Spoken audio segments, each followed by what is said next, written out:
I am Ferdinand Marcos, and I am the President of the Republic of the Philippines. I stand today on behalf of 110 million Filipinos. Hi everyone, hello universe, it's me again. Shoutout sa inyo mga kababayan. Nako mga bes, mayroon ng bagong presidente at CEO ang PhilHealth. Nako hindi lang medyo, no? Di kalidad po ang kanyang pagkatao mga kababayan. Nanumpa siya ngayong araw. Basahin po natin mga kababayan. Okay, but before that, ito yung mga highlights, no? Si Doktor. Si kanyang pamilya. Basahin ko guys para mayroon tayong alam para malaman natin ang kanyang background. Okay. So yan guys, yan yung bagong presidente at CEO ng PhilHealth. Agay. Nanumpa na siya mga kababayan. Shout out sa mga Pilipinos and OFW, Marcos Lulis and supporters. Ano po ang kapalagayan yung mga kababayan? Siyempre, babasahin po natin, no, ang kanyang buong pagkatao. Naks naman, buong pagkatao talaga. Ayan, no, nakikita nyo. Kasama po ang kanyang pamilya. Siyempre, nandyan si E.S. Bersemen. Sabi po dito mga kababayan, no, basahin natin ang background ni Dr. Mercado. Ito guys, courtesy po ng RTBN. Okay, President Ferdinand R. Marcos Jr. administers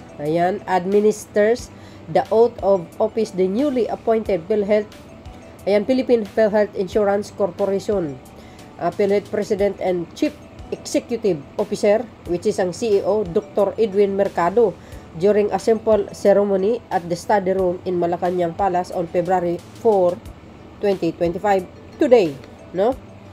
Dr. Mercado is an orthopedic social surgeon trained in the United States of America. Aba, galing naman, di kalidad nga talaga. United States of America, biro mo yun, USA, with an over 35 years of experience in hospital management. Wow. He previously served as a vice chairman of Mercado General Hospital, Qualim Health Network, starting in 2021, playing a key part in expanding the operation of the Mercado General Hospital and Corporation. Pag-aari niya ba yan mga beswa? Corporation, incorporated nga, no? Sabi po dito tuloy, he earned his Doctor of Medicine degree from the University of the Philippines, which is ang UP, in 1987 and completed his Master of the Medical Science in Global Health Delivery at Harvard Medical School. Wow, galing naman. In 2023, wow. He also earned his Executive Masters in Healthcare Administration from the University of North Carolina. Ay, galing naman. Sana all. So, yun guys, ano po ang kapalagayan nyo? Mercado ang bagong presidente ng PhilHealth ngayon. Dami pong nagsabi mga kababayan. Ito po yung mga nagkukomento. Sabi po na nagkukomento, nakakatuwa lang may ganitong leader na maasahan, hindi sa pansarili lang. Maraming salamat PBBM. Dami nagsabi sa wakas, pinalitan.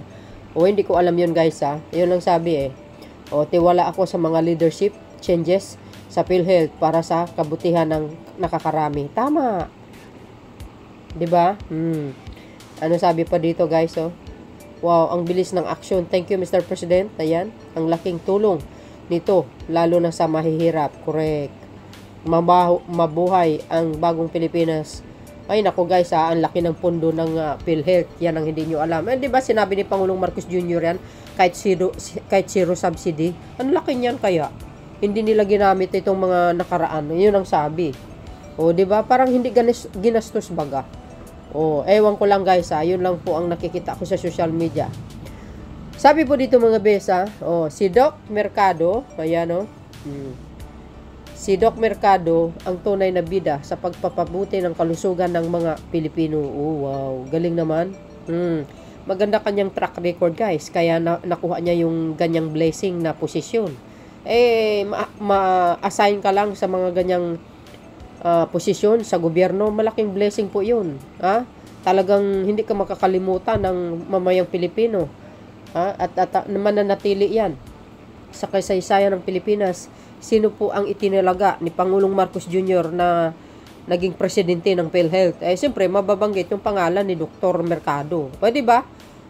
Lalo na pag maganda yung performance mo, ang maganda yung iniwan mong bakas, hindi ka makakalimutan ng mamayang Pilipino. For sure po yan. Di ba? Ayan, bawat bayan at barangay, ramdam ang mga pagbabago sa serbisyong pangkalusugan. Totoo yun. Lalo na yung love for all ni FL, ni First Lady Lisa Marcos. Ako, talaga, for the first time sa Pangulong Marcos Jr. administration nangyari. Walang duda, si Dr. Mercado ang kailangan ng PhilHealth. Nako, good luck, Dr. Mercado. Ayan, what a great addition to the PhilHealth team. Congratulations, Dr. Mercado. Agay, with Dr. Mercado at the helm, and I believe PhilHealth can achieve more milestone. Kahit may doctoral degree pa yan, kung ganyan ang ginagawa nyo sa pundo ng PhilHealth, divert nyo sa inyong mga bulsa, mga gahaman sa pera, walang mangyayari sa bansa. Talaga lang. Husga ka agad, hindi pa nga nakaupo kung may ebidensya ka, di doon sa korte. Di ba? Nag-alala kayo sa pundo ng PhilHealth, bakit zero sa BCD? Hindi nyo alam, bilyon-bilyon na ang pundo niyan. Nakatambak lang. Maling sistema ang ginawa ng mga nakaraan. Kaya ang ginawa ni Pangulong Marcos Jr., baguhin. Di ba? Ang mga patay buhay. Hindi kayo naloka.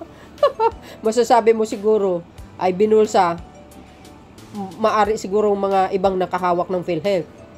Di ba? Maari siguro ganun. Yun ang sabi niya pero hindi pa nga nakaupo si Dr. Mercado. Yan ang sinabi mo.